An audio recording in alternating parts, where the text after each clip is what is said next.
Buenas tardes a todos y a todas. Vamos a arrancar esta clase, la clase número 6 del postítulo en Huerta Educativa, en la cual tenemos como disertantes a dos profesionales que vienen trabajando en el campo de la huerta y específicamente vienen, digamos, desarrollando experiencias y trayectorias tanto en el campo de la huerta, de la parte productiva, como también en la cuestión de agroecología. Tenemos por un lado a Gerardo Segovia, que es licenciado en Trabajo Social, es presidente de la Red de Agricultura Orgánica de Misiones, RAON, es técnico del Instituto Nacional de Agricultura Familiar, Campesina e Indígena. También integra el Movimiento Nacional y Latinoamericano de Salud, la IQIMPRO, y también del Movimiento Agroecológico de América Latina y el Caribe, MAELA. Además, también es integrante de la Comisión Directiva de la Sociedad Argentina de Agroecología, miembro fundador del grupo comunitario La Murga del Tomate, y también es actualmente docente del postítulo Agroecología en la Escuela, que se dicta en la sede del Dorado de la Facultad de Ciencias Forestales. Por otro lado, tenemos a Lescano Rosana, también es profesora en biología y graduada también del profesorado universitario en ciencias biológicas de esa facultad. Cursa actualmente la especialización, perdón, en biología de la conservación y el doctorado en ciencias biológicas. Es becaria doctoral del CONICET y también actualmente trabaja como coordinadora y organizadora de varios eventos de distinta índole. Es docente de la Facultad de Ciencias Forestales y ambos tienen amplia trayectoria en el campo de la agroecología y todas las cuestiones que tienen que ver con el ámbito productivo, de agricultura familiar, etc. Así que sean bienvenidos a esta sesión y dejo la palabra en manos de Gerardo, que va a iniciar con esta clase. Muy buenas tardes, muy agradecidos al equipo docente de, esta, de este postítulo de huertas educativas como un espacio multireferencial. La verdad que para nosotros es una gran alegría poder compartir entre los dos postítulos también, poder ir compartiendo nuestras experiencias, nos parece fundamental la articulación, así que estamos eh, muy agradecidos por eso, ¿no? Queríamos eh, realizar la propuesta junto con Rosana, primero de armar un equipo de equidad de género. Esto nos parece fundamental también, ¿no? Lo tomamos nosotros como parte de nuestro postítulo, que siempre los disertantes sean varones y mujeres, y nos parece fundamental también poder compartir. Y por otro lado, eh, siempre partimos de unas preguntas o que nos hagan o nosotros hacemos a partir de algo que nos parece importante poder reflexionar. Así que bueno, llegaron con el video de Ivo, que fue la propuesta, llegaron algunas reflexiones, pero queríamos pasar el video primero, otra vez para los que no vieron o no pudieron. Entonces, después Rosana va a hacer una reflexión sobre los aportes que hicieron ustedes, sobre la parte teórica, y yo voy a compartir un poco lo que pasó con el tema de cómo dibujamos el mundo. ¿Mm? Así que bueno, Rosana, primero el video, ¿no? Vamos a volver a Bien, bien. refrescar. A ver, Fabián, si nos Ahí ayuda. ya lo pongo. Dale.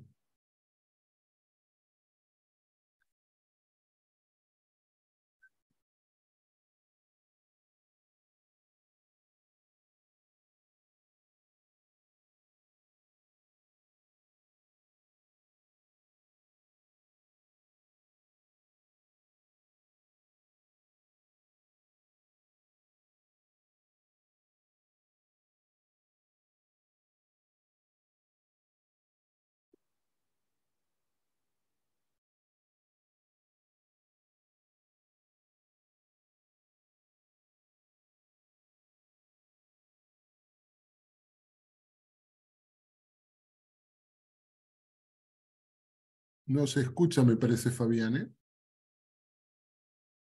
O por lo menos yo no escucho. No, no se escucha. Fabián, creo que tenés que poner compartir audio al momento de compartir.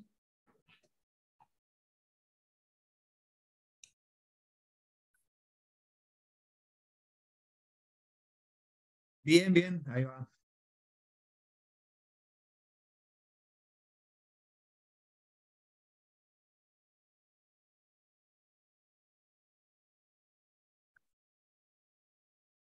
¿No se escucha?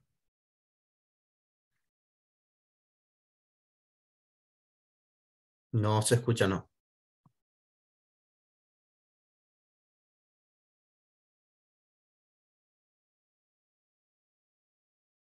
Si le pusiste a Rosana de coanfitrión, capaz que ella pueda.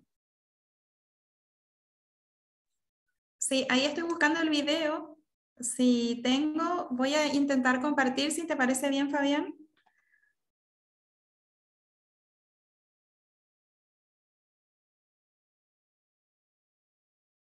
Ahí.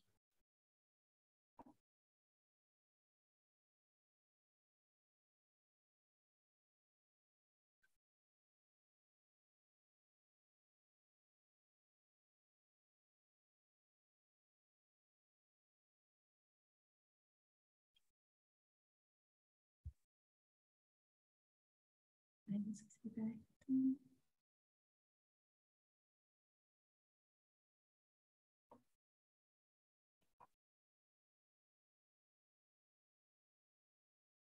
Ahí, ya comparto. Denme un segundito.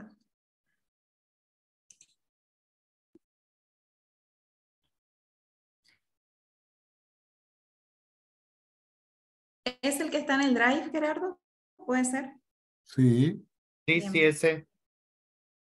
Dale.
Me avisan si se escucha.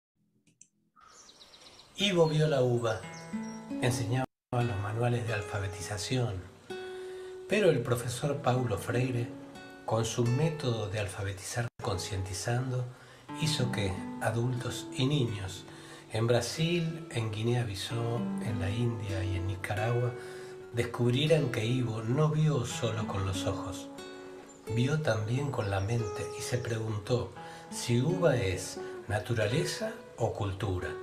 Ivo vio que la fruta no resulta del trabajo humano, es creación, es naturaleza.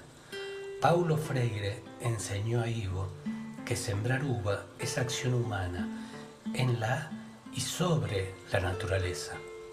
Es la mano multiherramienta, despertando las potencialidades del fruto, así como el propio ser humano fue sembrado por la naturaleza en años y en años de evolución del cosmos. Recoger la uva, triturarla y transformarla en vino es cultura, señaló Freire. El trabajo humaniza a la naturaleza y al realizarlos, el hombre y la mujer se humanizan. Trabajo que instaura el nudo de relaciones, la vida social. Gracias al profesor que inició su pedagogía revolucionaria con trabajadores del CESI de Pernambuco, Ivo vio también que la uva es recogida por jornaleros que ganan poco y comercializada por intermediarios que ganan mejor. Ivo aprendió con Paulo que aún sin saber leer, él no es una persona ignorante. Antes de aprender las letras, Ivo sabía construir una casa, ladrillo a ladrillo. El médico, el abogado o el dentista, con todos sus estudios, no eran capaces de construir como Ivo. Paulo Freire enseñó a Ivo que no existe nadie más culto que otro. Existen, sí, culturas paralelas, distintas, que se complementan en la vida social. Ivo vio la uva y Paulo Freire le mostró los racimos, la parra, la plantación entera. Enseñó a Ivo que la lectura de un texto es tanto mejor comprendida cuanto más se inserta el texto en el contexto del autor y del lector. Es de esa relación dialógica entre texto y contexto que Ivo extrae el pretexto para actuar, en el inicio y en el fin del aprendizaje. Es la praxis de Ivo lo que importa. Praxis, teoría, praxis, en un proceso inductivo que vuelve al educando sujeto histórico. Ivo vio la uva y no vio al ave que desde arriba observa la parra y no ve a la uva. Lo que Ivo ve es diferente de lo que ve el ave. Así, Paulo Freire enseñó a Ivo un principio fundamental de epistemología. La cabeza piensa, donde los pies pisan. El mundo desigual puede ser leído por la óptica del opresor o por la óptica del oprimido. Resulta una lectura tan diferente una de la otra como entre la visión de Ptolomeo al observar el sistema solar con los pies en la Tierra y la de Copérnico al imaginarse con los pies en el Sol. Ahora Ivo ve la uva, la parra y todas las relaciones sociales que hacen del fruto fiesta en el cáliz del vino. Pero ya no ve Paulo Freire, que se sumergió en el amor en la mañana del 2 de mayo de 1997.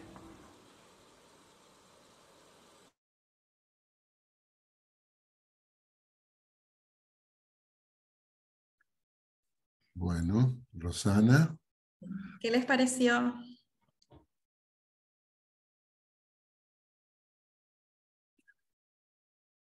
¿Les gustó?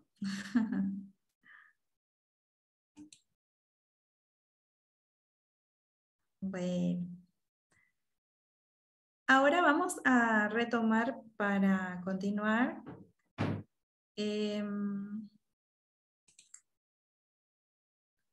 Vamos a retomar la actividad previa, asincrónica que habían llevado. Y bueno, nosotros tomamos algunas de las actividades que nos enviaron. Y bueno, y vamos a ver un poquito qué nos respondieron. En esa actividad habíamos preguntado: ¿qué entiendes por alfabetizar concientizando y cómo crees que este método amplió la mirada de Ivo y qué nuevas cosas ve Ivo ahora? Bueno, y las respuestas, algunas de las respuestas fueron: entiendo por alfabetizar concientizando que es enseñar mucho más que un contenido, enseñar conciencia sobre lo que se está desarrollando, pensando en el qué y para qué se estudia sobre algo. El caso de Ivo, por ejemplo, él desde que aprendió con este método ya no solo ve la uva como un dibujo representando la letra U y nada más, sino que también puede ver el todo y otras cosas que surgen y conviven con la uva, la planta, su cultivo, su cosecha, su venta. Otra respuesta: la alfabetización concientizando es enseñar mediante la interacción del estudiante con el contexto, descubriendo y reflexionando de forma crítica. Este método amplió la mirada de Ivo porque pudo ver más allá de la uva y abrir su mente relacionando distintos aspectos como la naturaleza y la cultura. Ivo pudo ver que todo se complementa en la vida social, que así como él sabía construir casas sin saber leer, existen otras personas como abogados u otras profesiones que aunque tengan estudio no saben hacer una casa. Es decir, que existen culturas paralelas. Ivo vio la uva, la parra y las relaciones sociales. Alfabetizar concientizando, entiendo por los términos, así como lo plantea Freire, la conciencia en la alfabetización hace que ahora Ivo no solo vea una uva, sino que ahora también ve a los trabajadores oprimidos que trabajan con las uvas y las diferencias de clases e injusticias sociales y económicas en la explotación del hombre por el hombre. Ahora Ivo ve y piensa también todo lo relacionado alrededor de la uva y tal vez el paso siguiente, ahora consciente de esta situación, sea pensar en cómo modificar, liberarse de esa situación y transformar esa realidad. Ya no hay mucho más que decir, está realmente precioso lo que escribieron. Y en esto de, ¿no es cierto?, de qué es alfabetizar concientizando, que es de despertar conciencias, ¿no? Y que bien acá ustedes lo mencionan. En la siguiente pregunta decía, a ver, no logro ver bien acá, esperen un minutito. Describa la relación entre naturaleza y cultura que se ve reflejada en el audiovisual, dice. Gracias, Gerardo. Muy bien, entonces lo que respondieron fue lo siguiente. La relación que se ve reflejada entre naturaleza y cultura refiere a que la cultura es lo que se hace con la naturaleza y con lo que se dispone de ella. Es decir, las personas vamos adaptando en nuestra vida social los recursos que nos brinda el medio natural y creamos costumbres, modos, formas propias para satisfacer las necesidades. La relación entre naturaleza y cultura que se refleja es que la uva como fruto es naturaleza. Cosechar la uva, triturarla y transformarla en vino es cultura. Ivo no solo vio con los ojos, sino también con la mente y se preguntó si uva es naturaleza o cultura. Observa que la fruta no resulta del trabajo humano, es creación, es naturaleza. Recoger la uva, triturarla y transformarla en vino es cultura y el trabajo humaniza la naturaleza y es ahí donde el hombre y la mujer se humanizan. Clarísimo. Entonces ahí vemos la relación de que más allá de que hay una naturaleza que existe independientemente de nosotros, al interactuar con la naturaleza, nosotros creamos otros significados, otros símbolos, y bueno, y ahí está, eso es cultura. Gerardo, ¿me leerías nuevamente la consigna, por favor?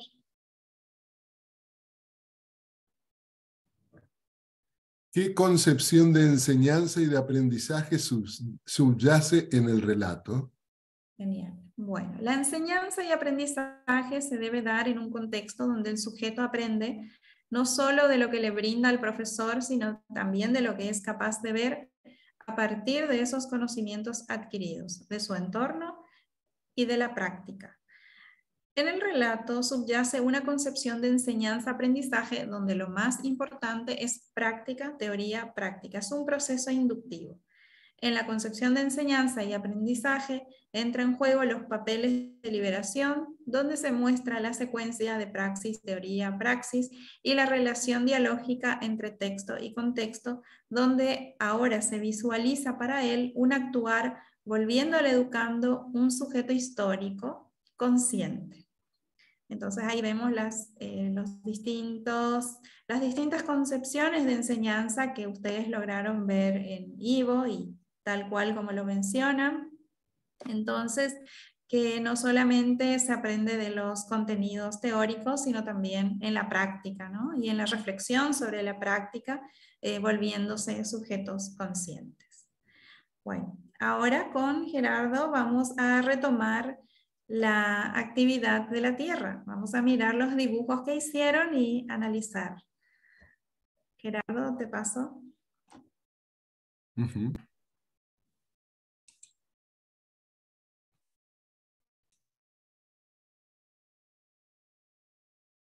¿Se ve? Sí, se ve, perfecto.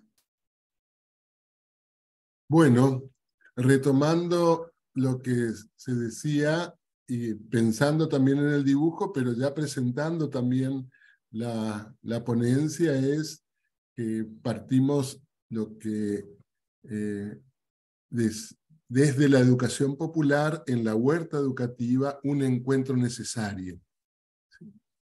Nosotros desde ahí partimos y respecto al tema de el dibujo, que ustedes muy hermosos los dibujos, y el que dibuja, dibuja de la mejor manera, por eso todos los dibujos sabemos hacer, aunque creamos que no sabemos dibujar. Vamos a demostrar hoy quién sabe y quién no sabe, digamos, ¿sí? Esto también es muy importante, y lo que dibujaron y como respuesta es cómo vemos el mundo. Y ahí ven ustedes que hay 3 dibujos. ¿Sí? Discúlpame, Gerardo, ¿podés poner en pantalla completa? A ver. Ahí Ya, abajo tenés, viste, unas herramientas. Y sí, la que ya está voy. al lado del menos, ahí esas, sí. Ahí está, ahí ¿Se se ven ve. los dibujos? Sí, sí, ahora sí se ve mejor. ¿Son iguales? Pregunta.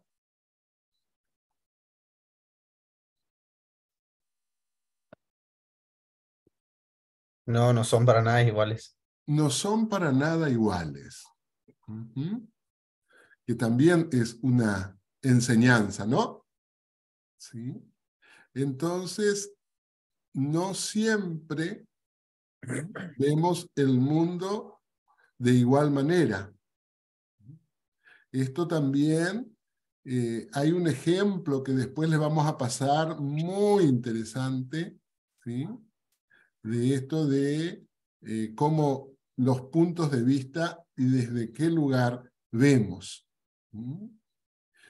Especialmente lo que nos enseñaron es que hay 3 formas acá, y entonces si hay 10 dibujos, ¿serán parecidos a esto o también serán iguales? Eso nos preguntaríamos, y está muy bueno. Ojalá que, o por lo menos en el ejercicio, nosotros le tendríamos que decir lo mismo, que dibujen antes de ver esto, porque está bueno poder ver cómo vemos el mundo nosotros, ¿sí? Entonces, esto nos parece muy importante porque va a ser clave para todo este tema de la educación popular. ¿Mm? O sea que ya hay una afirmación, no todos vemos lo mismo, vemos diferente, ¿sí? Entonces, dice Pablo Freire, quien observa lo hace desde un cierto punto de vista, lo que no sitúa al observador en el error. El error en verdad no es tener un cierto punto de vista, acá, como cada uno dibujó, ¿no? Sino hacerlo absoluto y desconocer que aún desde el acierto de su punto de vista es posible que la razón ética no esté siempre con él, ¿sí? O sea, esto es muy importante porque generalmente lo que se nos vino a hacer es que sea hacerlo absoluto. ¿Mm? La verdad absoluta, universal, ¿se acuerdan, no? Que tiene que ser todo riguroso, neutro, y ya vamos a ir viendo. En el Paraguay muchas veces dicen Heima Paí, ¿sí? Ya dijo el padre, y eso es verdadero, ¿sí? No se discute lo que dijo el cura, ¿sí? ¿Se entiende? Eso para ir viendo un poco, porque realmente a partir de los dichos populares y de todo el trabajo con los sectores populares y en otros ámbitos, está bueno poder tener ese oído y esa vista para ir comprendiendo. Y entonces la pregunta sin ver, no tenían que ver, digamos, esta foto, sino cómo vemos la huerta, ¿no? Si tuviéramos que decir, si yo les preguntaría, ¿cómo dibujarían una huerta? Cada uno de ustedes seguramente podría ser como ese mundo. ¿Sí o no? Entonces, en nuestra cabeza, ¿sí? ¿Sí? Hay una frase que decimos en la Murga, porque yo trabajo y el mejor laboratorio es un grupo comunitario de teatro comunitario que se llama La Murga del Tomate, y muchas veces ahí dice una canción, cultura no es un mate, es tu cabeza. ¿Sí? Entonces está bueno poder comprender qué hay en mi cabeza y entonces cómo dibujaría esa huerta. Entonces acá yo no les voy a decir nada, son huertas iguales.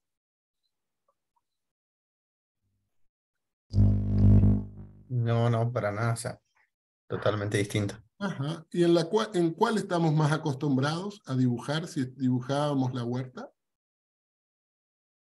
En la que está a mi izquierda sería la huerta productiva, digamos, con objetivo de producción. Ajá, ajá. Eso es uno. Vos opinás eso, ¿no es cierto? Ujú, muy bueno. Otro, que la verdad, lo que ustedes sientan y piensan. A ver, ¿hay La, alguien más? la segunda opción es la huerta. No. ¿Qué dibujarías vos, digamos? No, no es Ah, opciones, digamos, ¿sí? Si ya. tuvieras que dibujar, ¿qué dibujarías vos? La que está, no la industrial, la otra. Ajá. Bueno, entonces hay dos puntos de vista, digamos, ¿sí? Ahí, Claro, en pues, dos, en dos. la segunda, esa es nuestra huerta, la que trabajamos todos los días. ¿Cómo? ¿Cómo, Que Carlos? la segunda imagen es la que trabajamos todos los días en la huerta escolar. La otra Ajá. ya es industrial. ¿Y en la mayoría de las huertas escolares y educativas de la provincia?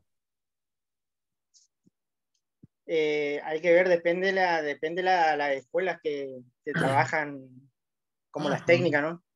Las nuestras ¿Cuál, cre- son más chicas. ¿Cuál crees que es dominante? La más dominante es la nuestra, la que tenemos. No veo qué lado estaría acá. No, Ajá. no la más grande, la más chica, para Bueno. mí. Ajá. Sí. Trinidad.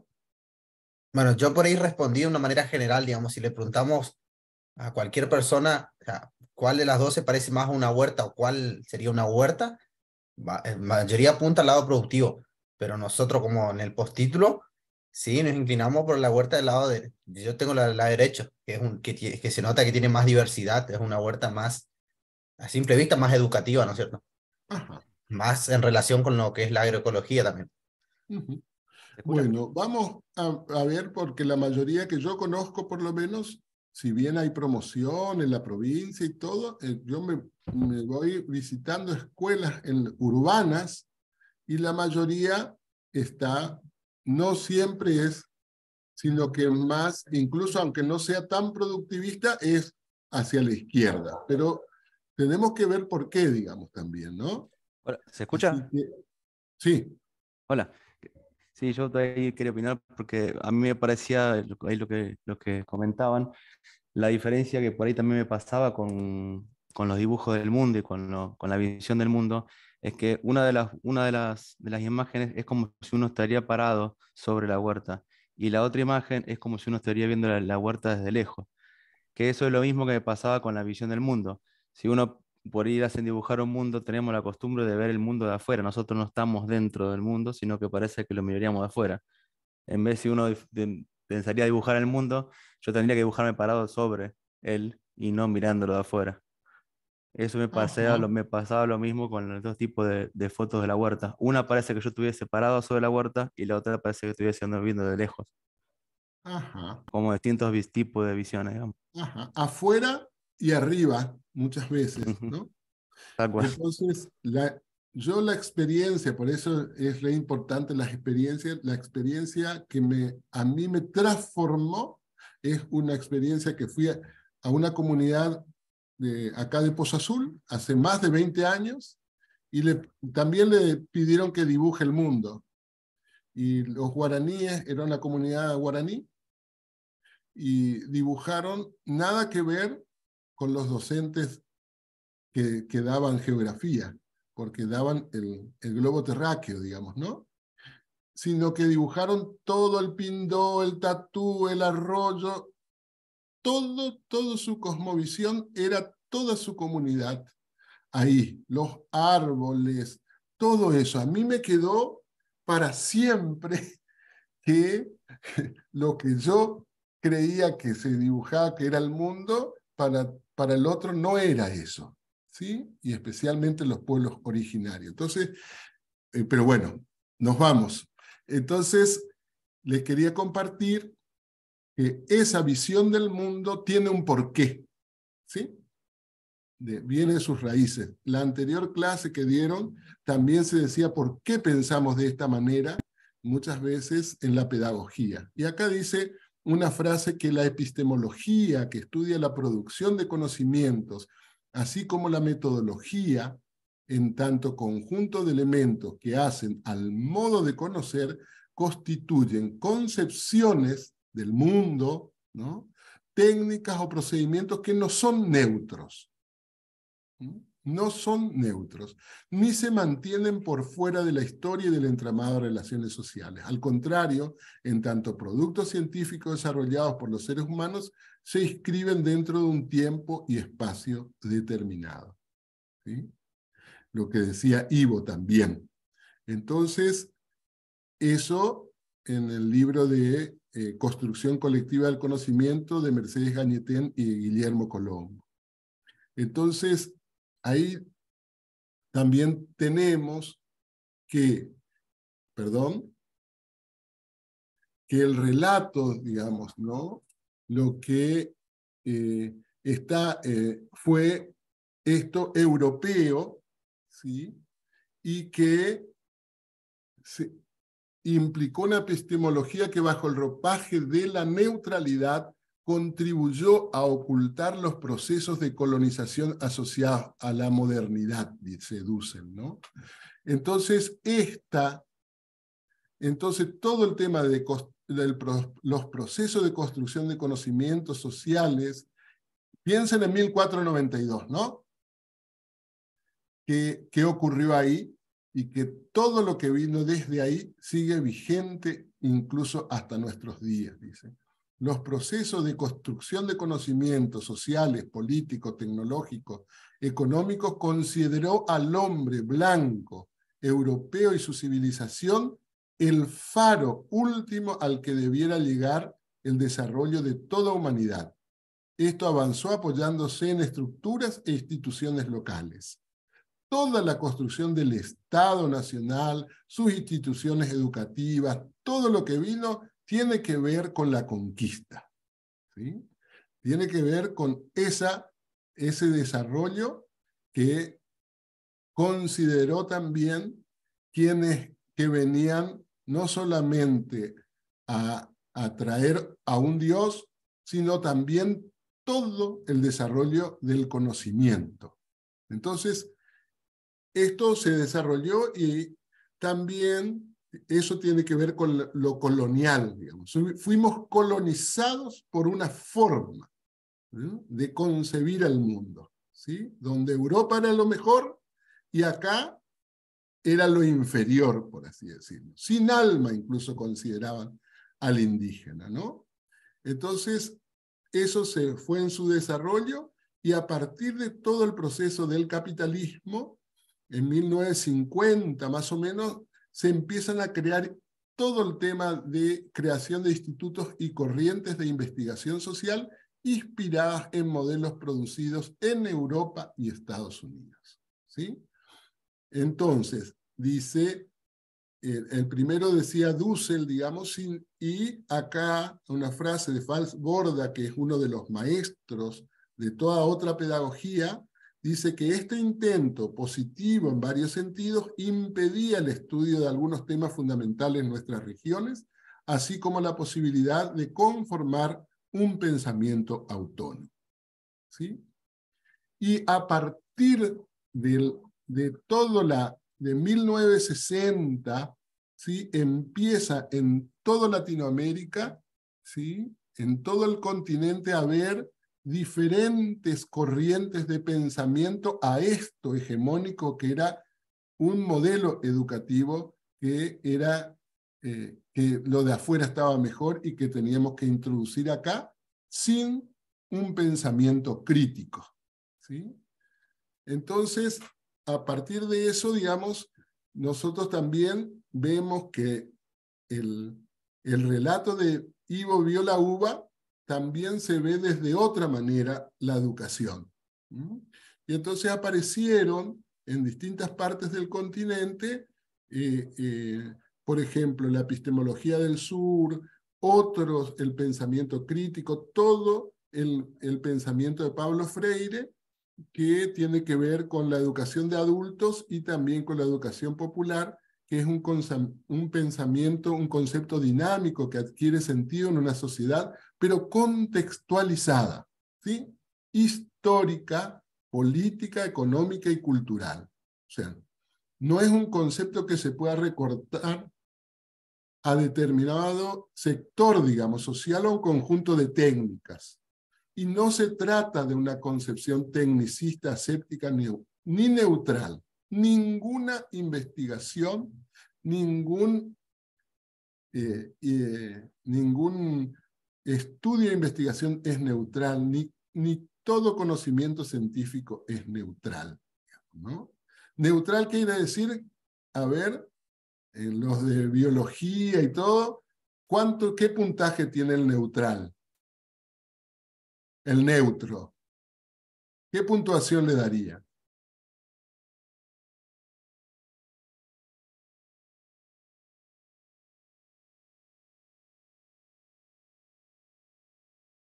Si alguien puede contestar en el chat o algo. Bueno, en el diccionario dice 0. ¿Sí? Si ustedes buscan qué puntaje le darían, bueno, entonces todo en el tema de planificación, toda la normativa y todo, cuando entonces ahí se niega, si vos le pones un puntaje 0 a las relaciones humanas 0, entonces están poniendo que estás negando que hay relaciones de poder y de dominio. ¿Sí? ¿Se entiende? En las relaciones humanas no hay 0. Entonces, porque hay relaciones de poder. ¿Sí? ¿Quién es el que tiene más poder así, pensando en el aula? ¿Quién es el que sabe? En la suposición ¿Cómo? el docente. Ajá. En la Y digamos, en la política, el candidato o los militantes. el candidato. El candidato. En la iglesia, Geima Paí, como dice, El papa, el cura. ya dijo el padre. ¿Sí? En Mm. toda relación, y el que es el jefe hogar, ¿quién es? ¿Y que tiene más puntaje o es neutro todo? Lamentablemente el hombre. Ajá, o sea que entonces esa negación es parte, ese todo conocimiento en la ciencia ha impregnado todas nuestras investigaciones, ¿no? Entonces, Ahí aportando, ahí ¿cómo? aportando lo que, ahí aportando, ¿se escucha? Sí.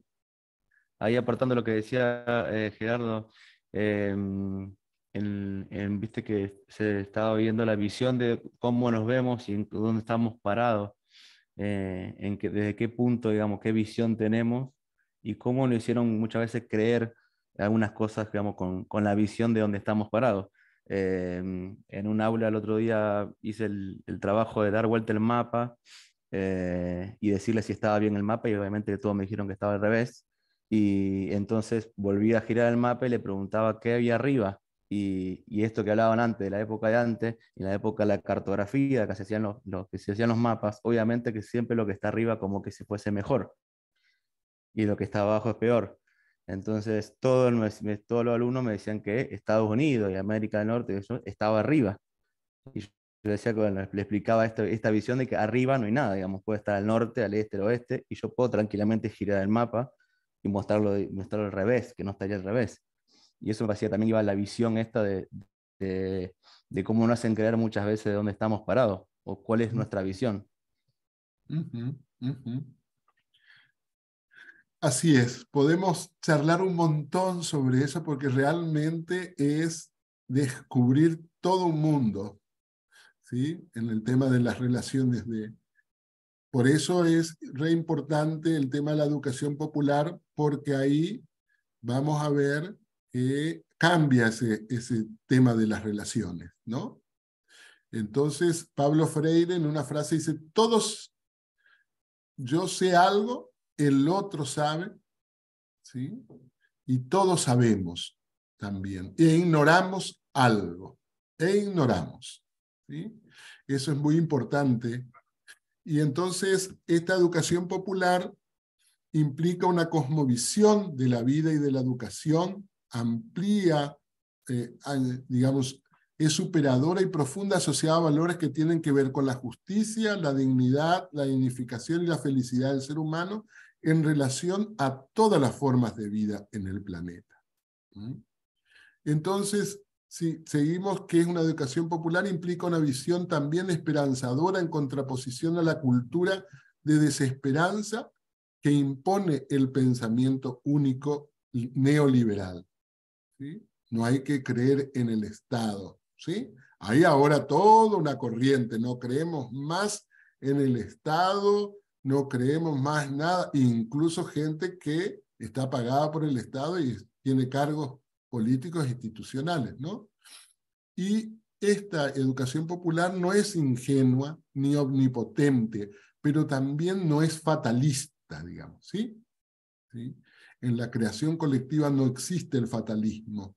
Está comprometida con un camino de construcción colectiva del conocimiento con alternativa en que estamos todos involucrados y en la que creemos que otros mundos son posibles, otros mundos, ¿sí? Porque no hay un solo mundo, sino hay otros mundos posibles, que está bueno poder conocer todo cuando vos te vas a otro lugar, a otras civilizaciones, y vos te das cuenta que hay otros mundos, nada que ver con lo que, por ejemplo, en el tema incaico o los mayas, descubrir todo un ritual que nada que ver con nosotros, digamos, ¿no? Acá. Y vemos que también el tema de la metodología es muy importante, hace la educación popular, para la educación popular la metodología hace a la misma esencia, es inseparable. Implica una concepción diferente de la mera construcción del conocimiento. No se puede hablar de educación popular si no hablamos de una metodología dialéctica, ¿sí? En movimiento, ¿no? Donde todos sabemos. Entonces, el educador y el educando entran en un proceso dialógico donde también se va aprendiendo, desaprendiendo y enseñando a la misma vez. Pichon Rivière tiene una frase muy interesante, se llama enseñaje, ¿sí? Polos opuestos. Enseñaje donde todo se realimenta, ¿no? No se trata de un discurso, se trata de una práctica transformadora. Acción y reflexión para la transformación hacia un mundo más justo y más humano. Acá estamos en una experiencia muy interesante de ecocisternas, ¿sí? Se llamaba siembra y cosecha de agua, ¿sí? Muy interesante porque tenemos siempre modelos también, y acá todo el tema era sembrar agua y cosechar agua, y estuvimos reflexionando cómo se hacía para sembrar agua. Construimos una cisterna y acá se está llenando, pero entre todos juntos. Es diferente cuando hay otros modelos también, ¿eh? Vienen y dice, no tenemos agua, ¿cuál es la solución? Pozo perforado. ¿Sí o no? Entonces, ¿qué pasa con todo eso? Es un modelo también que está, digamos, ¿sí? Estamos ahí ya, avísame nomás, Rosana, yo corto ahí cuando... Lo único que quiero decir que, más también, que educación popular no puede haber si no hay una organización popular y una comunicación popular. Se tiene que dar en grupos concretos y hay que definir qué es un grupo también, ¿sí? Está muy interesante eso. O sea, que tienen una conciencia crítica, ¿no? Y entonces hay varias, en el marco de la educación popular en referencia a la agroecología, por ejemplo, hay toda una historia muy interesante que es para conocer, pero que toda la década del 60 está el Consejo, no es solamente educación de adultos, no es solamente técnicas participativas de la educación popular, pero queremos nombrar algunas, por ejemplo, la CEAL, ¿sí? Acción de Incupo, que fue re importante en la provincia, ¿sí? Antes Radios Populares y la revista Acción, ¿sí? Pero hay todo el tema de sistematización también de la práctica. O sea, no es solamente técnicas, no es solamente taller, no es solamente una herramienta que participen sin tener un objetivo claro hacia dónde ir, digamos, ¿no? Entonces, es una propuesta teórico-práctica, siempre en construcción, parte y se sustenta desde una posición ética humanista la educación popular y asume una posición epistemológica de carácter dialéctico, rechazando por lo tanto el viejo tradicional y todavía consagrado marco positivista. Hay uno que sabe y el otro el que no sabe, ¿sí? La educación bancaria, que es depositaria, el que no sabe de todo un andamiaje, bueno, se le va llenando de contenido. Entonces viene el profe, va dictando, no le pregunta, bueno, nada, digamos, ¿no? Entonces hay acá definiciones, ¿sí? Es una manera de concebir, tiene también una metodología dialéctica, una concepción que es una manera de concebir la realidad, de aproximarse a ella para conocerla y de actuar sobre ella para transformarla. Acá se transforma. Es por ello una manera integral de pensar y de vivir, una filosofía de vida. Ahí aparecen los conceptos que se llaman concepción dialéctica metodológica. Entonces, eso, que dialéctica quiere decir que la realidad es dinámica, permanentemente contradictoria. Hay contradicciones permanentemente en un grupo. Acá piensa en la huerta nomás. Pensamos diferentes, hay contradicciones de pensar en el mundo. Y esto para compartir un poco que siempre se parte de la práctica. Esto es sustancial. Todas nuestras investigaciones que el Estado gasta en las universidades, en los centros, muchas veces parten de otro modelo, ¿sí? Cada uno se arma acá en el escritorio, todo hagan y vayan a ver si se comprueba lo que ustedes creen que se tiene que verificar. Nosotros llamamos a eso también el extractivismo, el modelo extractivista. Se va. Lo mismo que viene desde allá de Europa, sacaron acá, sacaron todas las riquezas, ¿sí? Y se llevaron a otro lugar. Acá muchas veces se hacen los estudios, se le hace la encuesta, ¿sí? Ay, ustedes qué bonitos, díganme tal y tal cosa. Se lleva todo eso y nunca más vuelven a la comunidad, ¿sí? Nunca más devuelven la información que le arrancaron a otros, que le robaron a otros muchas veces. Lamentablemente, digo, porque yo también me recibí en la universidad y todavía hay una crisis en eso que todavía falta modificar, porque tiene que haber un grupo, una organización, y esa misma organización tiene que plantearse qué quiere, junto con el educador popular, el educador que viene a investigar. O sea, que se parte de la práctica, ¿sí? Se sistematiza la práctica, se teoriza, se profundiza y se vuelve a una nueva práctica que ya no es la misma. Nosotros podemos ver en la parte ahora que hicimos la cisterna ecológica, ¿sí? Tenemos que ir ahora a profundizar esa práctica, a ver qué pasó, y ya no es, la realidad es totalmente diferente porque se cambió, se transformó, son nuevas personas, se empoderó. Entonces, tener una estrategia, dice, de trabajo consiste en planificar, diseñar y ejecutar, evaluar y sistematizar procesos ordenados y coherentes que tengan una secuencia lógica acumulativa y que den por resultado una transformación cualitativa de la situación que se partió. ¿Sí? Así que bueno, acá está el punto de partida en la práctica, sistematizar la práctica, seguir, luego profundizar la práctica siempre en procesos, siempre reflexionando, siempre dando puntos de vista, ¿no?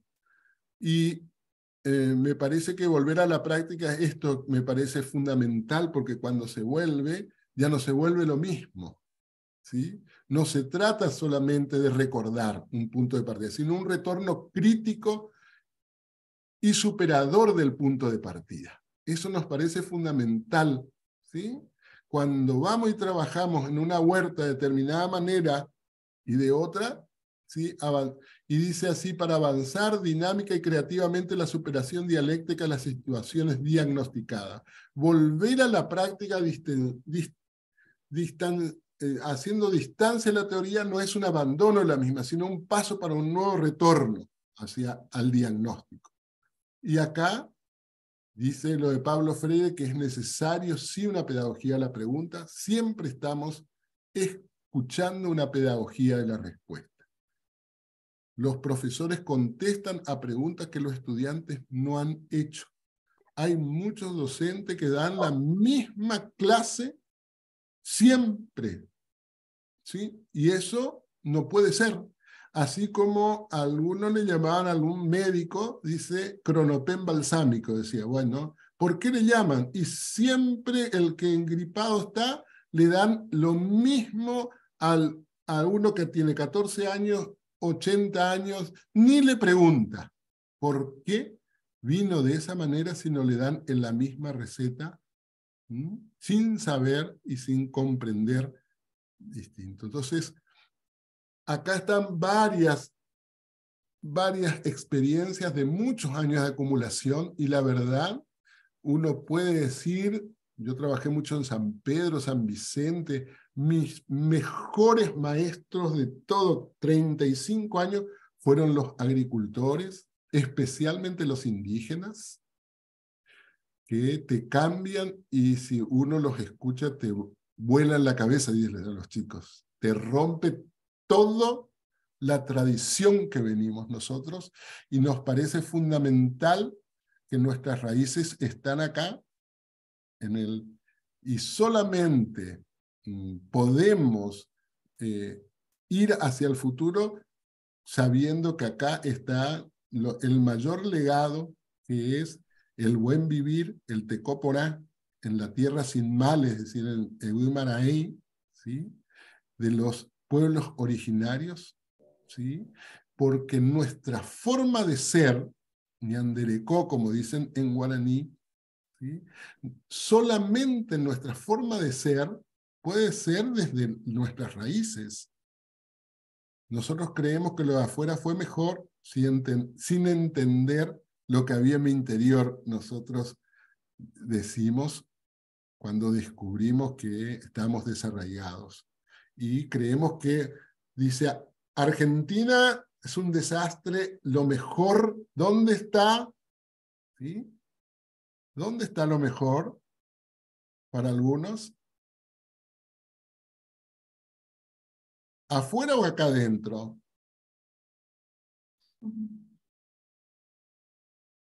Bueno, yo les pediría que conversen con algunos cómo los tratan a los de acá que se van a trabajar en otros países, ¿sí? De la que nosotros decimos que es el faro del mundo y de la iluminación. Así que, bueno, muchas gracias. Yo, el que haya acá, les agradezco un montón y ahora nos parece fundamental que es una práctica concreta, un modelo.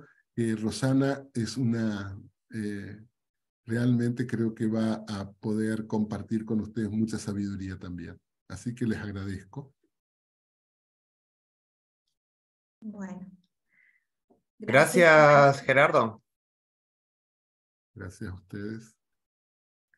Bueno, y continuando con lo que Gerardo nos acaba de presentar, que bueno, yo trabajo, como les contaba Fabián, estoy desarrollando una investigación, soy becaria del CONICET, y trabajo en un área del conocimiento que es etnobiología y educación intercultural. Esa es en realidad un poquito mi especialidad.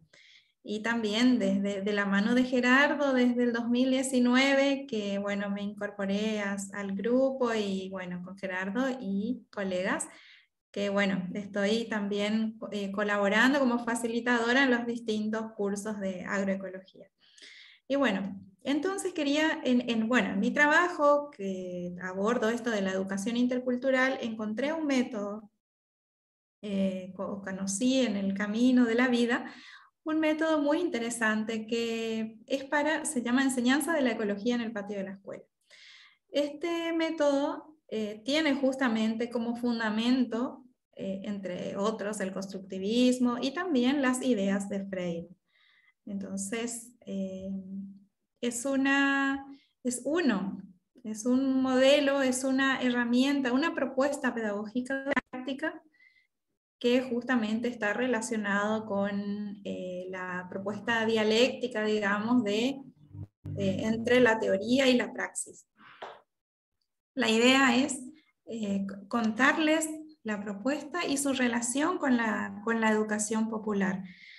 Y bueno, y vamos a conocer, en realidad para conocer bien la propuesta y poder manejarla nos llevaría un poquito más de tiempo. Se hacen cursos incluso de días, hasta 5 días, pero hoy por lo menos vamos a conocerla y vamos a hacer una pequeña práctica de una parte de esta metodología. Y bueno, y también le vamos a dejar recursos si quieren bibliográficos y demás, si quieren seguir indagando al respecto. Bueno, la enseñanza de la ecología en el patio de la escuela es una propuesta pedagógico-didáctica, pero primero vamos a retomar un poquitito estos conceptos que ya estuvieron trabajando con Gerardo sobre la educación popular y que para Freire la educación verdadera es praxis, reflexión y acción del hombre sobre el mundo para transformarlo, nos dice, ¿no? Ya en la época de Freire y en la actualidad también, tanto a nivel regional como a nivel global, enseñar una educación que forme para la reflexión, para la transformación del mundo, es un acto de rebelión. Incluso hoy todavía la educación tradicional no está todavía no hay todavía muchas transformaciones en ese sentido y generar y trabajar con modelos de pensamiento y con herramientas pedagógico-didácticas que generen estos espacios es todavía un acto de rebelión que a veces viene a convulsionar el orden de las cosas. Pero son espacios necesarios porque para que se pueda transformar el mundo, necesariamente tenemos que generar espacios de reflexión, de crítica, de conciencia, de liberación. Como dice, alfabetizar es sinónimo de concienciar, es decir, generar espacios para despertar conciencias, para que nuestros estudiantes, los niños, los jóvenes, puedan aprender a pensar críticamente su lugar en el mundo, o sea, en qué lugar están ubicados, qué lugar ocupan con respecto a la naturaleza, con respecto a la sociedad, tener la capacidad de analizar críticamente esas cuestiones, analizar críticamente también, críticamente las consecuencias de sus actos, tanto sobre la naturaleza como sobre la sociedad, los efectos que tienen las acciones de las personas. Y bueno, y en ese proceso de análisis generar otros mundos posibles, otras nuevas posibilidades. En ese proceso, cuando despertamos conciencia, cuando el estudiante, el alumno, nosotros mismos empezamos a darnos cuenta de cuál es nuestro lugar en el mundo, cuando vemos creo que uno de ustedes habían puesto que Ivo vio más allá de la uva como letra U, sino que vio la uva, vio la parra y vio todo lo que había detrás. Bueno, entonces cuando empezamos a ver eso y a entender nuestro lugar en el mundo y a entender las distintas situaciones de injusticia, de desigualdad, a eso Freire le llama la pedagogía del oprimido, que empieza a despertar. Y en ese despertar de la conciencia, ya el ser humano que tiene esa nueva conciencia, digamos, empieza a querer también que los demás empiecen a despertar y a transformarse, y en ese momento la pedagogía del oprimido pasa a ser la pedagogía de la liberación. Y bueno, y exige espacios en los que ya el educador no sea el que tiene, o sea, tener una distribución de poder diferente o distinta a cómo se tenía antes. En la educación tradicional, por ejemplo, sabemos que en el aula, por ejemplo, el docente es el que tiene el poder, o sea, la distribución del poder es asimétrica. Y el educador es el que tiene el conocimiento, el educando tiene una cabeza vacía que hay que llenar, el educador es el que prescribe, el que da las órdenes, y el educando es el que tiene que obedecer. Y bueno, la educación popular justamente viene a romper con ese tipo de pedagogía y, como dice, y romper con la educación, a eso se refiere con romper con la educación bancaria, porque justo como le decía hoy Gerardo, todos sabemos algo, todos ignoramos algo, y por eso es que no es que el educador es el que sabe y el que educa y el educando no sabe y pasivamente recibe todo, sino que todos, nadie se educa solo, nadie sabe todo y aunque el educador es el guía, el facilitador, todos nos educamos entre todos, mediatizados por el mundo. Y bueno, romper con estos paradigmas de educación bancaria, exige, ¿no es cierto?, una postura, como dice ahí, crítica, transformadora, una actitud que exige la acción. También le exige al docente ceder y cambiar de esa postura de ser el docente que es el que tiene el conocimiento, que tiene el poder. Entonces, como dice Freire, la liberación es un parto doloroso, pero una vez que uno despierta, que tiene esa conciencia, ya no hay vuelta atrás y sigue buscando esa transformación. Esto es entonces el fundamento teórico, pero ahora bien, ¿cómo podemos aplicar eso? ¿Cómo podemos generar esos espacios de reflexión, de crítica en nuestros estudiantes? Y a veces es muy difícil porque necesitamos estrategias, necesitamos primero otro pensamiento, que bueno, esta forma, este fundamento teórico nos da una nueva mirada de la educación. Ahora bien, ¿con qué herramientas, qué estrategia didáctica me puede dar o generar ese espacio de generar conciencia, de que mis estudiantes aprendan o conozcan formas de reflexionar críticamente sobre la realidad? Y bueno, entonces, ante esa pregunta, una de las propuestas para utilizar en la escuela es la enseñanza de la ecología en el patio de la escuela, que si bien apunta a lo que es ecología, también se puede aplicar a otras disciplinas. Está la enseñanza de la ecología en el patio de la escuela, que ahora además le voy a llamar la EPE, Es una propuesta pedagógico-didáctica que ya tiene hace más de 35 años que se viene desarrollando. Lo habían iniciado este señor que ven acá en pantalla, que es Peter Feinsinger y colegas.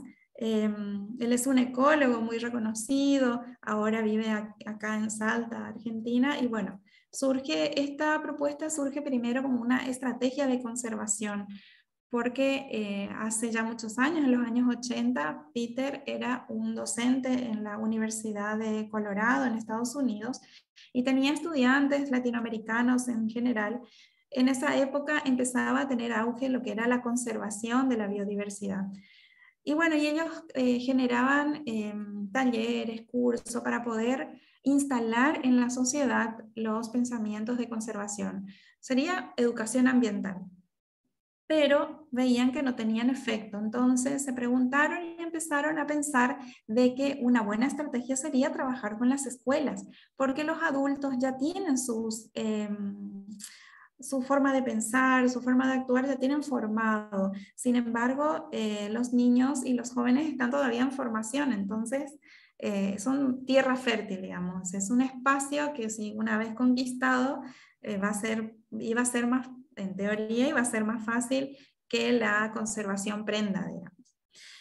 Y empezaron a trabajar, pero en ese momento los talleres y los cursos utilizaban el método científico de cabecera, el único método, incluso hasta hoy en día, que es el hipotético deductivo. Pero se dieron cuenta que tenía un lenguaje muy difícil y por ahí no resultaba muy práctico utilizarlo con las escuelas, con los docentes, con los estudiantes. Entonces, idearon este método que es el ciclo de indagación, que se fue perfeccionando y aún el día de hoy siempre se va generando nuevas innovaciones, digamos, en el método. Pero es una estrategia entonces que promueve el uso del entorno natural inmediato. La EPE lo que busca es que los estudiantes salgan afuera en el patio de la escuela para estudiar y conocer ahí en vivo los procesos socioecológicos que ocurren en su entorno natural y social también. Esta propuesta se basa en el aprender haciendo y reflexionando. Y tiene algunos principios fundamentales que no voy a decir, bueno, algunos de ellos son la ética en la investigación. Lo que busca es, si bien siempre uno va a causar impactos cuando uno estudia, por ejemplo, va al patio y estudia el comportamiento de las hormigas. Quizá tenga que desarmar un hormiguero o molestar un ratito a las hormiguitas, pero lo que siempre es buscar minimizar el impacto, el efecto de nuestras acciones sobre el entorno, o si vamos a hacer una entrevista, si es una investigación social, por ejemplo, una indagación que hagamos con nuestros estudiantes, ver las preguntas, el tiempo de las preguntas para no molestar por demás al entrevistado.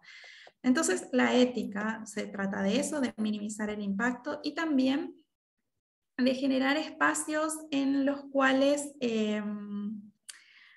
no se busca imponer actitudes. En el ciclo, como está orientado a la educación ambiental y a la conservación y demás, aunque nuestras acciones o la estrategia que diseñemos como docentes de alguna manera va a influir en nuestros estudiantes, la idea no es imponerle las actitudes correctas y decirles, tienen que actuar de esta manera, no tienen que contaminar, tienen que utilizar no hay que usar paquetes tecnológicos, sino que ellos mismos se den cuenta en ese proceso de indagación, se formen críticamente sus propias ideas. Y también una ética en el diseño y los resultados, esto que decía Gerardo hace un momento, de que los investigadores suelen tomar los conocimientos y a veces no. Hay devolución hacia las comunidades de las cuales se toman esos conocimientos. También otra cuestión es el de ser humildes y honestos con los resultados que uno encuentra. Eso también tiene que ver con la ética.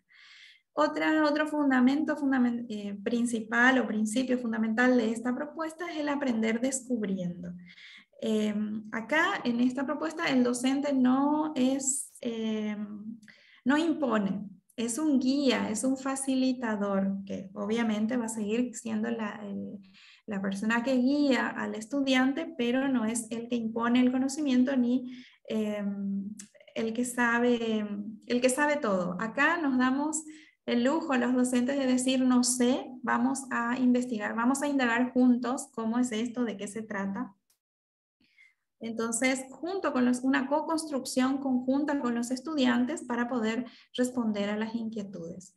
Y una cuestión importante es la adecuación al contexto particular.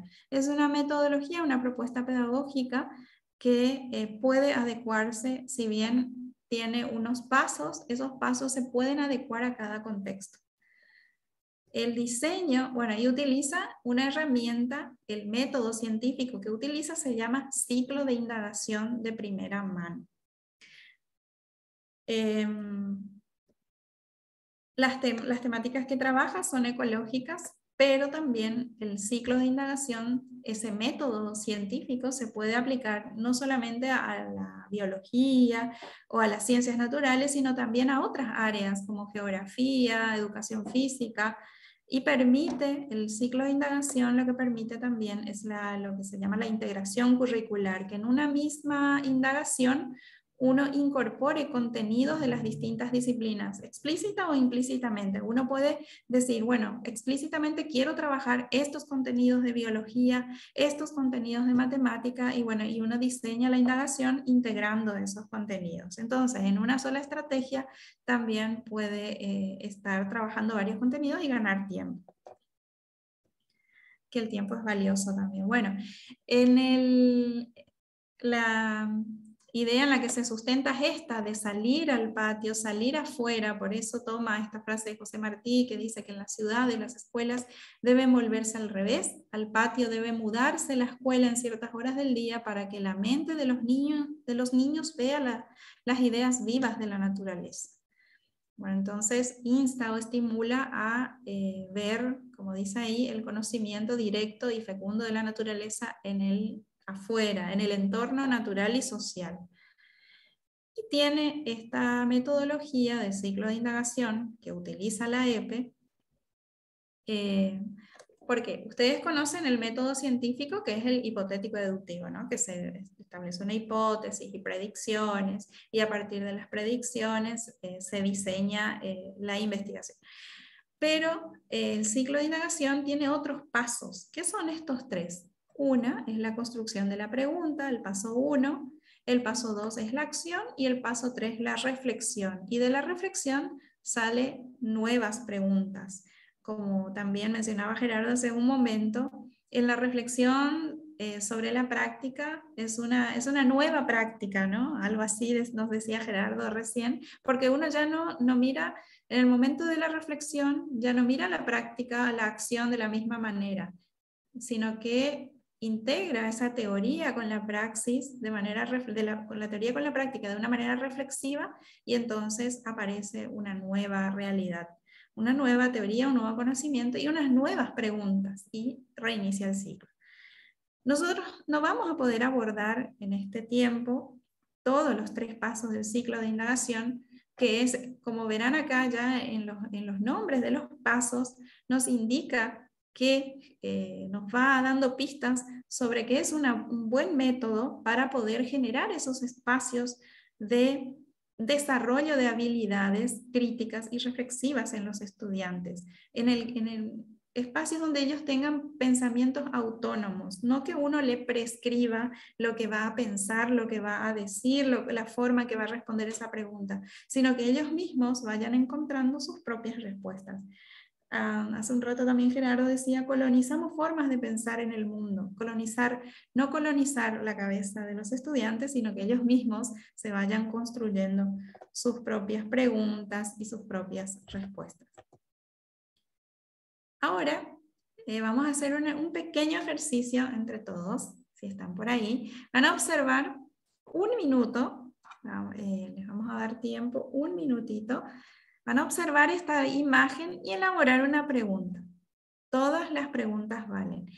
quiero que miren la imagen, elaboren sus preguntas y vayan escribiendo en el chat.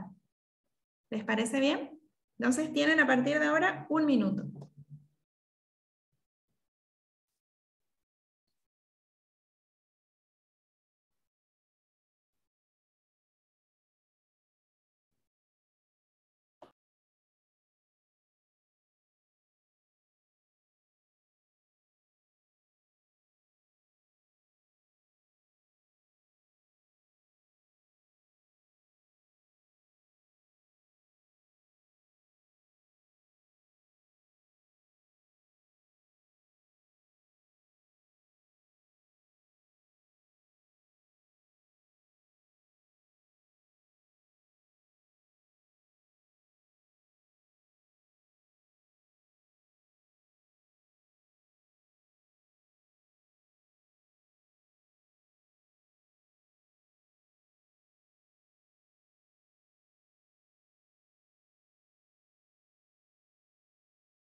Estás muteada, Rosana.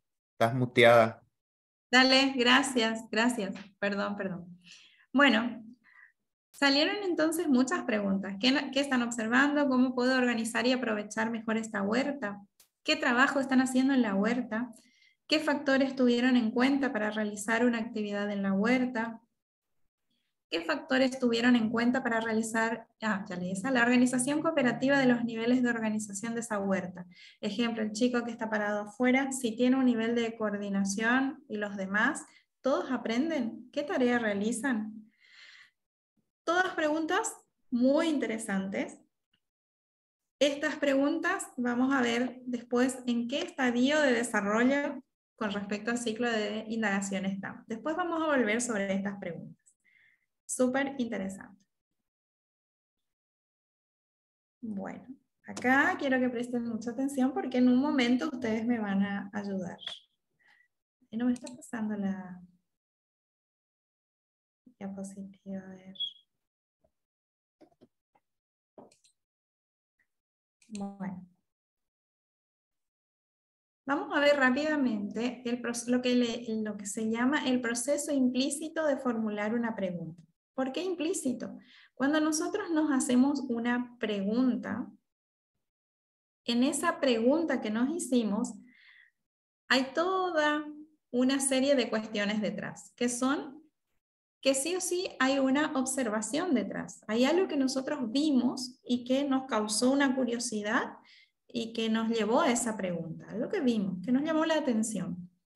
Eso que vimos disparó en nuestra mente, en nuestra cabeza, algo que ya sabíamos sobre el tema, lo que se llama un concepto de fondo o marco teórico.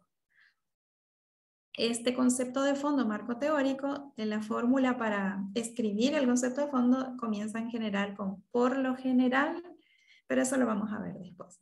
Entonces, observamos algo y eso que observamos nos trae algo que ya sabíamos sobre eso que estamos viendo, pero también en esa relación entre lo que vemos y lo que ya sabemos sobre el tema, nos genera una curiosidad, lo que se llama una inquietud particular. La curiosidad, la inquietud particular, son preguntas con cómo incide, por qué, podría ser que. Por eso, en general, las preguntas que comienzan con por qué son todavía, a veces en el ciclo le llamamos preguntas bebés, o la prepregunta, que está detrás de la pregunta de trabajo, pero es un paso muy importante para llegar a la pregunta de trabajo, porque la inquietud particular es esa curiosidad que tenemos, pero ¿qué pasa?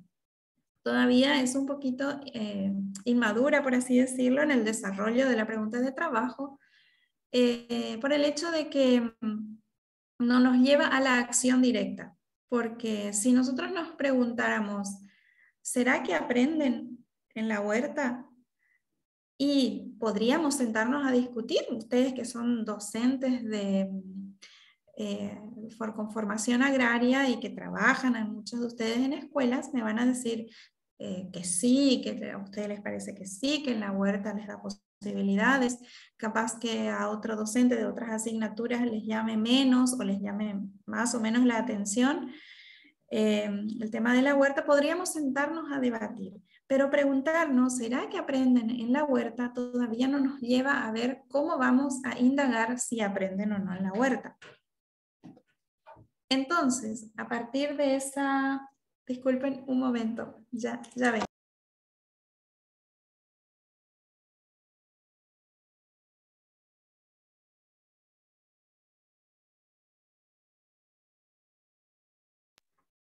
Problemitas técnicos.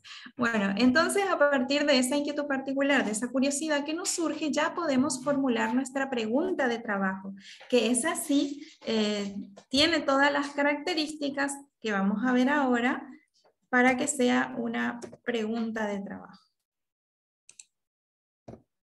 Bueno, voy a ir pasando así porque no sé qué le hice. Entonces, lo primero que surge entonces es la observación. La observación, vemos algo en la realidad que nos llama la atención y esa observación prende el concepto de fondo. O sea, por ejemplo, la observación podría ser esta. Parece que el número de mariposas visitando las flores del jardín varía según el estado del tiempo. Entonces, esa observación nos trae un concepto de fondo, algo que ya sabíamos sobre eso. Por lo general, los bichos están más activos cuando el tiempo está lindo que cuando está feo. Al combinar la observación y el concepto de fondo, surge entonces la inquietud particular. ¿Será que el estado del tiempo influye en la presencia de mariposas en el jardín? Bueno, otra vez, podríamos sentarnos a discutir sobre el tema, pero todavía no nos lleva directamente a qué es lo que vamos a hacer, qué vamos a anotar en nuestro cuaderno de campo al salir afuera con esta pregunta.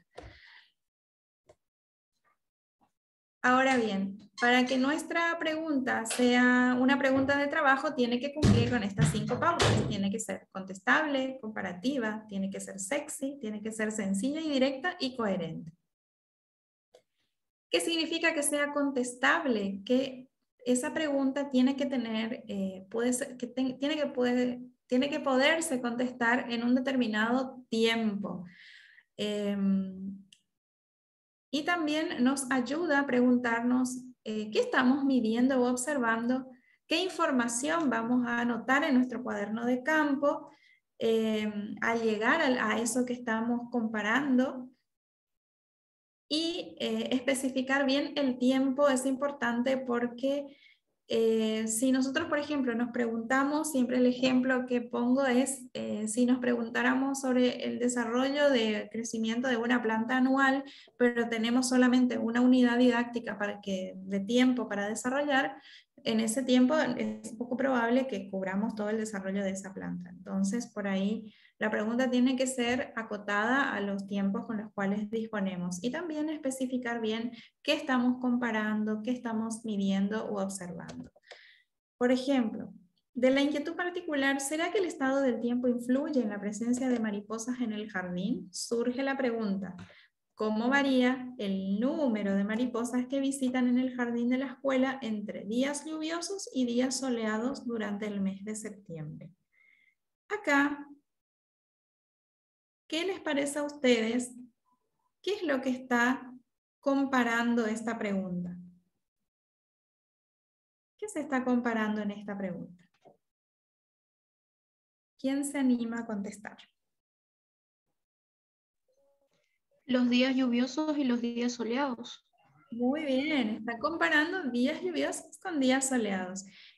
¿Y qué va a notar? ¿Qué va a medir una vez que llegue a una de esas dos comparaciones? Cuando llegue el día lluvioso o el día soleado. ¿Qué medirá? Va a medir el número de mariposas. El número de mariposas. Excelente, muy bien. Ya está, terminamos la clase. Es la primera vez que me pasa esto. ¡Qué alegría! ¡Qué buen grupo!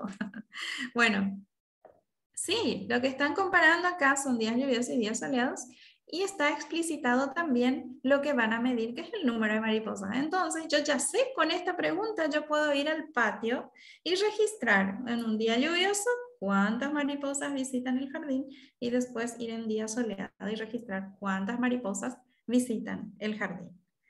Ahora bien, ¿voy a poder hacer eso en un tiempo determinado? ¿Es posible? ¿Se puede realizar? ¿En la escuela, por ejemplo? Sí. Sí, es factible. Entonces, cumple, ha aprobado nuestra pregunta para la primera pauta de trabajo. Después nos dice que la pregunta tiene que ser comparativa. Porque si la pregunta no es comparativa, no podemos reflexionar más allá del dato que podemos obtener. Vamos a ver si acá nos muestra algún ejemplo. Bueno, de la inquietud particular, ¿será que la edad de las personas o nuestras familias incide en elementos que le hacen sentir como propios a este país? Y bueno, y ahí surge la pregunta, ¿cómo varían los elementos con que las personas más se identifican como ciudadanos en este país entre nuestros abuelos, padres y hermanos mayores o primos mayores si no hay hermanos mayores? ¿Qué está comparando?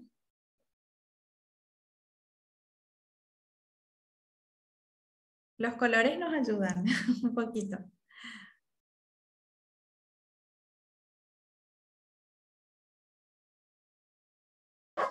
Abuelos, padres y hermanos. Exactamente, muy bien, Ana. Compara las distintas generaciones, ¿no? Los abuelos, los padres y los hermanos mayores. Y va a medir ahí qué elementos, al llegar a un abuelo, seguramente le va a preguntar con qué elementos se identifican como ciudadanos del país. ¿Por qué nos pide que sea comparativa? Porque, por ejemplo, en el de las mariposas, si yo me voy solamente al día lluvioso y anoto todos los días lluviosos y en un año tengo un registro con mis estudiantes de cuántas mariposas visitan el jardín en días lluviosos, en el momento en que yo voy a reflexionar sobre eso que encontramos, va a ser interesante, voy a saber cuántos visitan en días lluviosos, pero capaz va a ser mucho más enriquecedor si yo, o sea, no capaz, será más enriquecedor si tengo también los datos de los días soleados, de los días no lluviosos. Entonces ahí yo puedo comparar, podemos comparar y llegar a arribar a reflexiones más enriquecedoras, más profundas. Lo mismo acá. Si yo le pregunto únicamente al abuelo con qué elemento se identifica como ciudadano de este país, va a ser interesante. Yo voy a saber los abuelos, esa generación, con qué elementos se identifican. Pero si yo comparo con qué se identifican los abuelos, con qué se identifican los padres y con cuáles los hermanos mayores, Los datos que voy a tener me va a permitir una reflexión más profunda al respecto de los elementos de identidad con los cuales cada ciudadano se identifica con un país. Bueno, acá hay otro ejemplo sobre hormigas. Acá estamos comparando. Dice, ¿cómo varía el número de hormigas que llegan a alimentos entre montículos de atún de aceite, aquellos de miga de sal, aquellos de grano de azúcar morena durante 7 minutos? Y bueno, acá está comparando distintos tipos de alimentos y medirá número de hormigas. Entonces tiene que ser comparativa. Otra cuestión es que tiene que ser interesante, tiene que ser seductora, por eso dice sexy. ¿Qué significa eso? Que la respuesta no tiene que ser conocida con antelación o llevar un trabajo muy abrumador. Si yo me pregunto cuántos insectos hay en un lago y cuántos en el medio de una cancha, la respuesta es de una cancha de cemento en un polideportivo, la respuesta quizá va a ser obvia, va a haber más insectos acuáticos en el lago que en la cancha. A menos que la cancha esté inundada. Bueno, no lo sabemos, pero imaginemos que es una cancha seca. O si nos pregunta, bueno, como acá la respuesta es obvia, entonces no es tan atractiva. Después, ¿cuál será la diferencia en el número total de insectos encontrados a través de todo el follaje de un árbol entre los 3 eucaliptos grandes y los 4 pinos grandes del patio? Y va a ser un trabajo bastante dificultoso, va a llevar tiempo y no es muy atractivo de hacerlo. A eso se refiere con que la pregunta tiene que ser atractiva. Y bueno, y la pregunta tiene que ser sencilla y directa, no tiene que utilizar un lenguaje así muy sofisticado, con palabras muy difíciles de entender. Como dice Einstein, para saber si la pregunta es sencilla y directa, lo tiene que poder entender la abuela. O sea, si lo digo, ¿lo entenderá la abuela? Entonces, ahí sería la medida de la sencillez. Y por último, tiene que ser coherente con la observación, con el concepto de fondo, con la inquietud particular y la pregunta. Si mi observación se trató sobre mariposas que visitan el jardín, bueno, el concepto de fondo será que la frecuencia de visitas de bichos varía dependiendo de los estados del tiempo. Entonces la inquietud particular surgió, ¿será que las mariposas visitan más en días soleados que lluviosos? Bueno, entonces la pregunta tiene que estar relacionada con toda esa sucesión con ese proceso desde la observación hasta la pregunta. Entonces la pregunta tiene que hablar por sí de lo que se comparará y lo que se medirá. Lo que comparamos en general va precedido por la palabra entre y lo que medimos por cómo varía, aunque también hay otras formas. Bueno. Acá yo les voy a dar una serie de, bueno, en realidad 2 nomás creo que dejé, pero donde ustedes me van a ayudar a ver qué se está comparando y qué se está midiendo. Longitud del salto entre grillos hembras y grillos machos. ¿Qué estamos comparando? ¿Qué piensan?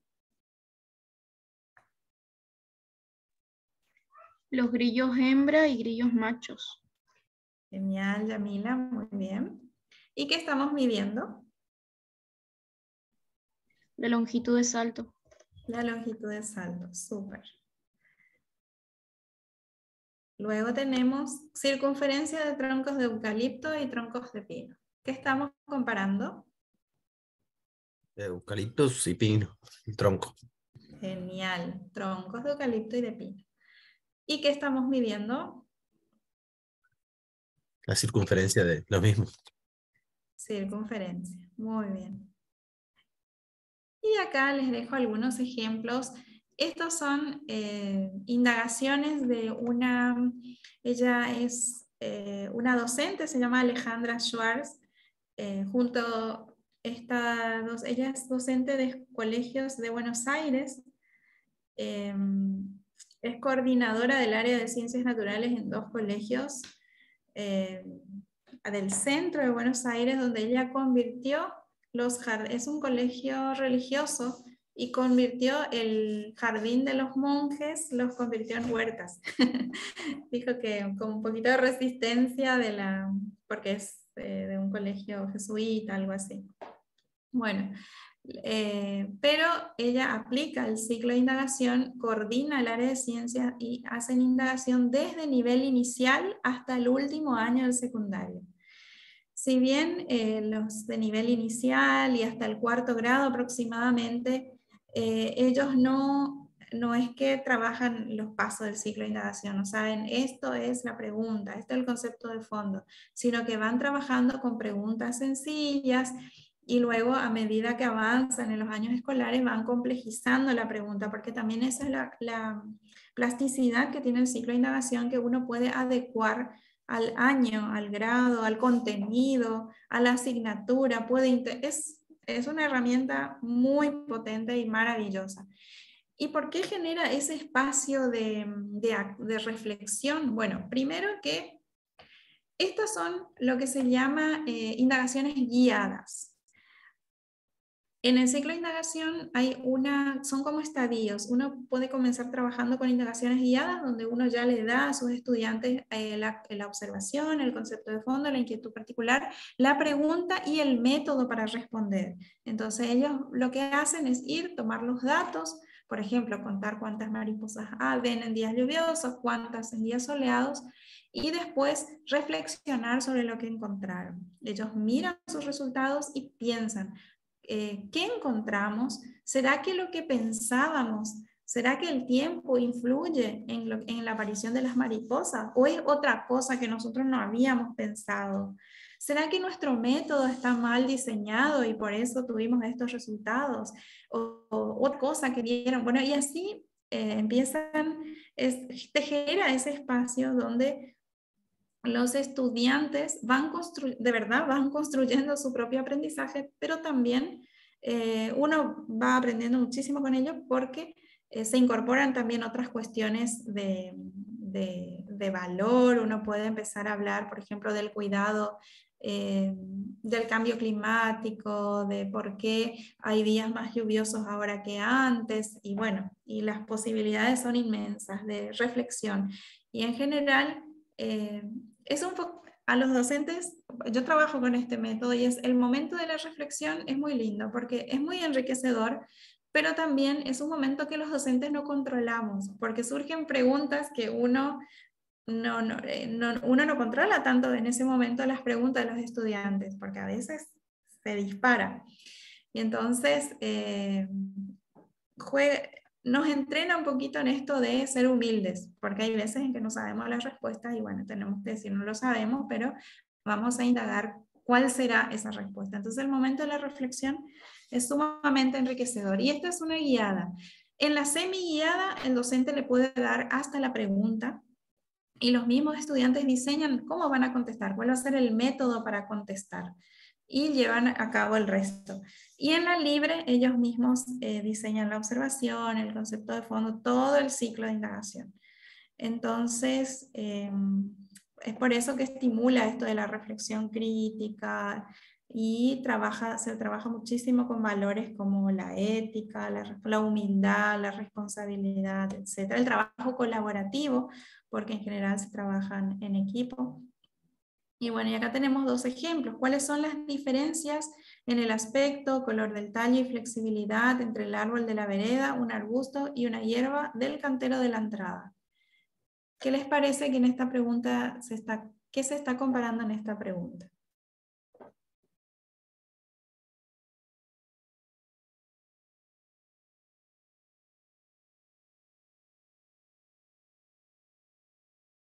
¿Están por ahí? Pueden escribir en el chat. Porque nos dice, ¿cuáles son las diferencias en el aspecto, color del tallo, flexibilidad entre el árbol de la vereda, un arbusto y una hierba del cantero de la entrada? ¿Qué están comparando los chicos acá? Los árboles, arbustos y hierbas.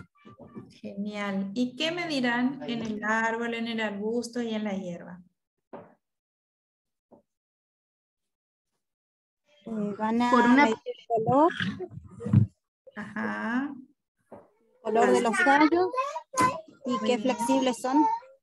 Tal ¿O cual. cuán El flexibles son? aspecto, claro, el aspecto del color y la flexibilidad. Y lo que están comparando es lo que ellos piensan que va a influir en eso que van a medir. Porque se está pensando que el árbol de la vereda, al ser de vereda, un árbol va a tener otro aspecto y otro color y otra flexibilidad que un arbusto o que una hierba. Y bueno, entonces acá tienen una tablita donde van a ir registrando y bueno, acá van a poner sus reflexiones de acuerdo conforme a lo que encontraron. Y bueno, y acá otro ejemplo también relacionado. ¿No? Son dos ejemplos de ciclo. Ahora a ustedes les va a tocar en sus casas reformular sus inquietudes particulares y construir preguntas que cumplan con las 5 pautas. ¿Por qué es importante las preguntas que cumplan con esas 5 pautas? Bueno, porque son preguntas que te llevan a la acción y esas acciones, esa acción te va a proporcionar los elementos para que después puedas hacer una reflexión profunda sobre eso que encontraste. Y bueno, y en ese proceso se desarrolla el pensamiento crítico, el reflexivo, el espíritu creativo, la curiosidad y también el trabajo colaborativo, donde todos hay una co-construcción conjunta del conocimiento. Entonces, hacer una buena pregunta es clave, es la clave. O como, bueno, acá le dejamos bibliografía sobre donde pueden acceder a una conferencia que se había realizado acá en la facultad sobre el ciclo de indagación con Peter Heisinger, una serie de videos del Centro de Estudios y Aplicación del Ciclo de Indagación de la Universidad de Tucumán, que es donde trabajan con la aplicación del ciclo de indagación en los distintos niveles, desde el nivel inicial hasta porque el ciclo de indagación también se usa en la academia para hacer investigaciones. Entonces ellos trabajan en todos esos niveles, acá hay una serie de videos y también tienen bibliografía a la que pueden acceder.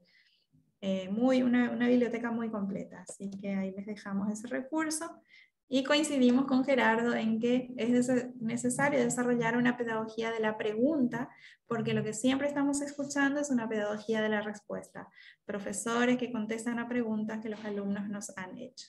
Y bueno, y en este caso con el ciclo de indagación, la clave es aprender a hacerse buenas preguntas y donde ya no somos los docentes los que contestamos esas preguntas, sino que junto con nuestros estudiantes buscamos las respuestas que seguramente van a generar nuevas preguntas. Así que bueno, espero que les haya... Bueno, y ahí al final van a encontrar también una bibliografía que puede ampliar el tema. Así que muchas gracias. Si tienen alguna pregunta, estamos a disposición.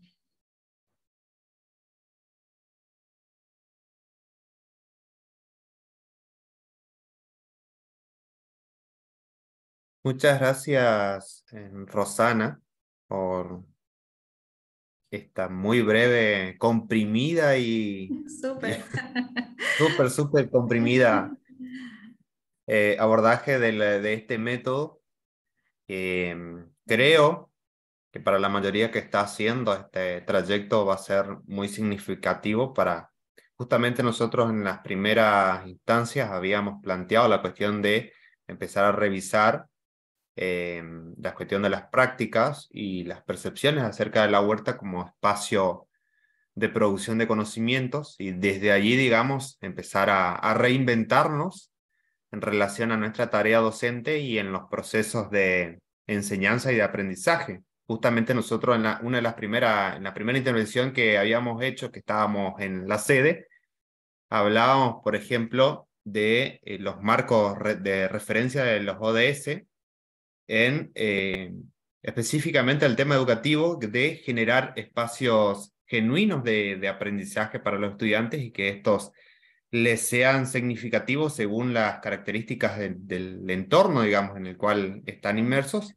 Así que esto viene muy cercano a lo que nosotros proponíamos en un principio y que le decíamos justamente a los estudiantes que iban a profundizar estas cuestiones más adelante y así que esta clase vino súper Genial. interesante. Y si quieren seguir explorando, porque justamente esto, el ciclo de indagación, la EPE, tiene esta potencialidad, digamos, de que se pueda adecuar al entorno, al contexto, se pueda adecuar al nivel. Vos podés trabajar con chicos de jardín, de primaria, de secundario, de la universidad también. Acá en la universidad, en la facultad, en el profesorado en biología, nosotros trabajamos con ciclo de indagación en 2 de las materias.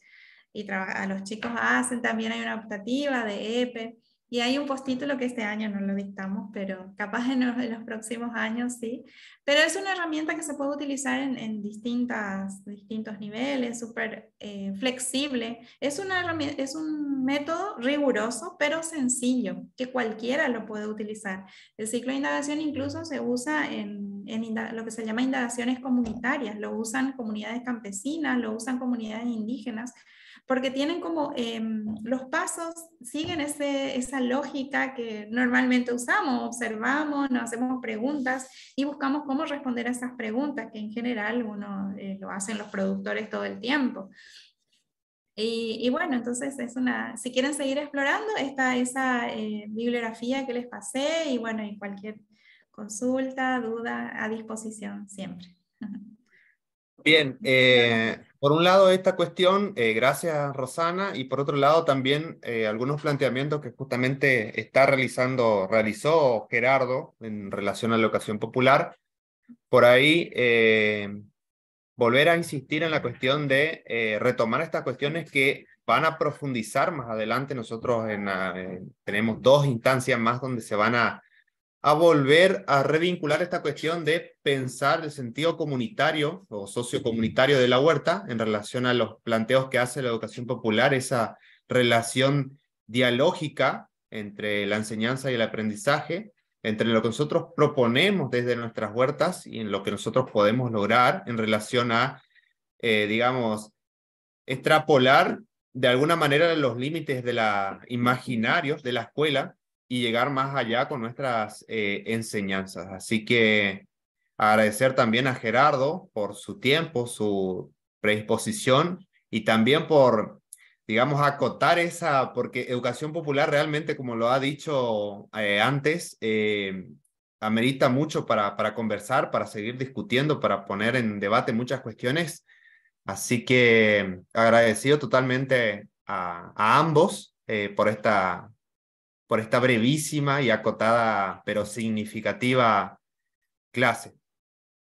Muchas gracias. La verdad es que la huerta, así como el mundo, dispara muchísimas preguntas y amplía las miradas y horizonte de preguntas, porque ¿qué haría un profesor de matemáticas en esa huerta? ¿Qué haría un profesor de biología? ¿Qué haría un cantante?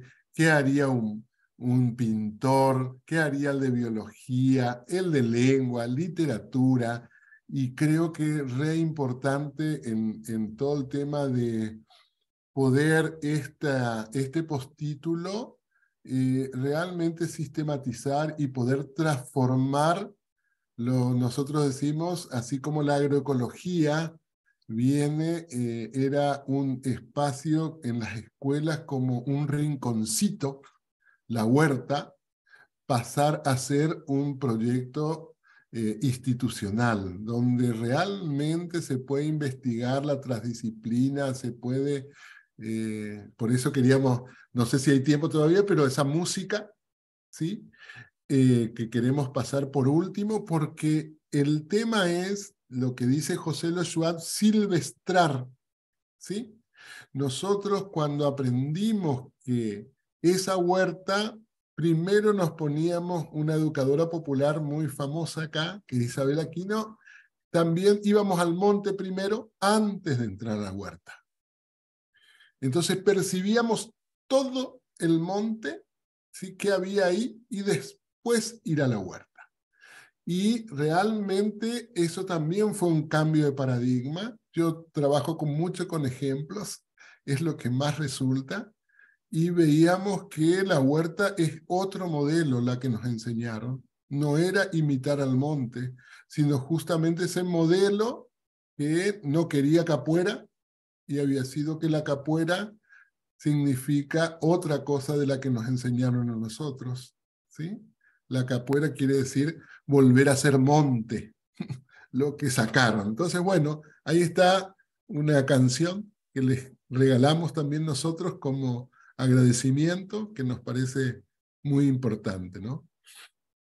No sé Bien, si... por ahí antes de cerrar, decirles a todos los que están presentes que no se olviden de contestar el formulario. Pueden dejar ahí sus apreciaciones respecto a la clase. Si bien por ahí son preguntas cerradas, pero nos sirve a nosotros para tener más o menos un paneo acerca de... Sabemos que la clase ha sido significativa y ha sido interesante. Ha habido buena interacción, pero necesitamos dejar eso por sentado. Así que les animamos a, antes que se vayan, por favor, si pueden contestar el formulario. Y por otro lado, nuevamente agradecer a Gerardo y a Rosana. Y estaremos cerrando entonces con este temita que refleja muchas cuestiones y esperamos que les sea significativo para pensar o repensar algunas cuestiones respecto a la enseñanza, a nuestro territorio, a las cuestiones que veníamos planteando justamente en esta clase. También pueden hacerla, contestar, así como Ivo, si pueden reflexionar sobre esto también.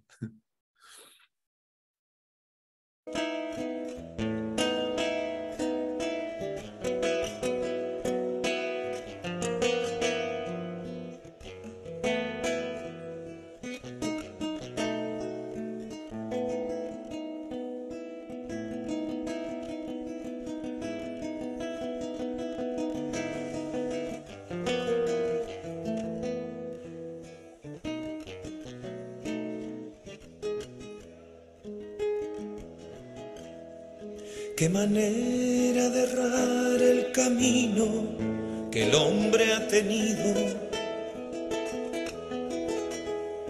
Ese mapa que usamos va mal y ahora estamos perdidos. El cardumen tomó por error una mala corriente. La bandada se nos desbandó hacia un viento de muerte. La carrera que quieren correr tiene el rumbo truncado. La llegada a la meta será un fracaso cantado. No era cierto que el premio mayor se lo gana el más pillo. Quiero verlo en el juicio final al que aprieta el gatillo. Ojalá que la tierra perdone, ojalá exista tiempo prudente de aprender otra vez las lecciones, silvestrar otra vez nuevamente. Ojalá que la tierra perdone, ojalá exista tiempo prudente de aprender otra vez las lecciones, silvestrar otra vez nuevamente.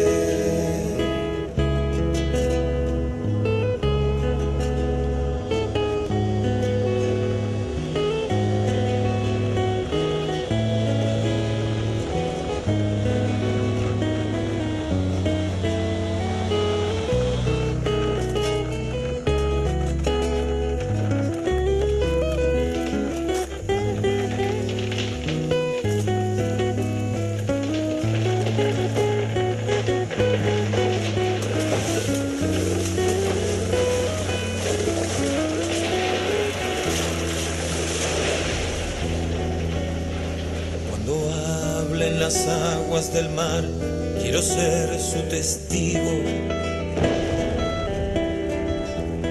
Cuando vibre la tierra sabrán del dolor que ha sufrido. cuando el sol queme todo y derrita a su Dios presumido. El suspiro del aire dará un final merecido.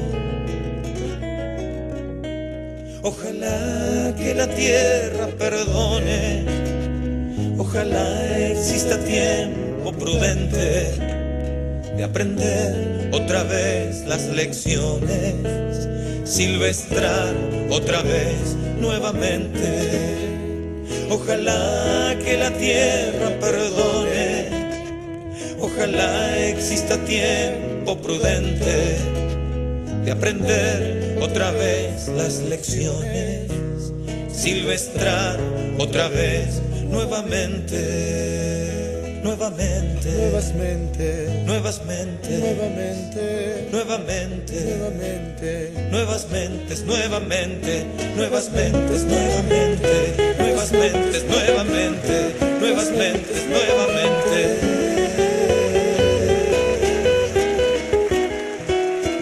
Teo Burgos en el stick, Pochowski, el dueño de la última gota de agua sin contaminar del universo. Para nuestros niños, para los que tienen otra mente, para los que nacen y nos salvan con nuevas mentes.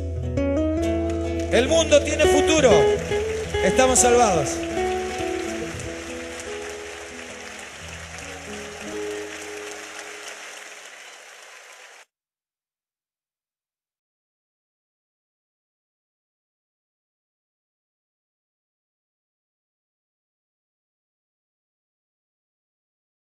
Bueno, muchas gracias a todos y a todas por estar presentes. No sé si tenés algo más que agregar, Gerardo. Si no, cerramos acá. Agradecerles, y a los que quieran, mañana hay un encuentro de la primer encuentro regional de las semillas en el Soberio, en la Escuela de las Primaveras, que también está bueno para que visiten del postítulo, porque realmente es una escuela que transforma las mentes. Y entonces, como se va a hacer el encuentro, sería re interesante para el postítulo. Nosotros también en agroecología en la escuela, una de las actividades era participar de la Feria de Semillas. Entonces está muy interesante como clase presencial, que se va a hacer el 29 de julio, ya para anotar, digamos, pero era mañana es el encuentro preparatorio, así que sería muy bueno que sea como una agenda para el postítulo, eso como parte del movimiento semillero.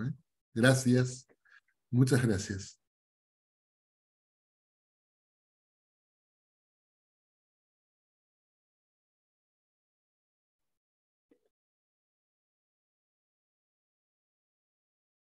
Fabián, vi que estabas diciendo algo y estás silenciado. No, que decía que nos estaremos encontrando en la próxima instancia, que va a ser presencial en la sede.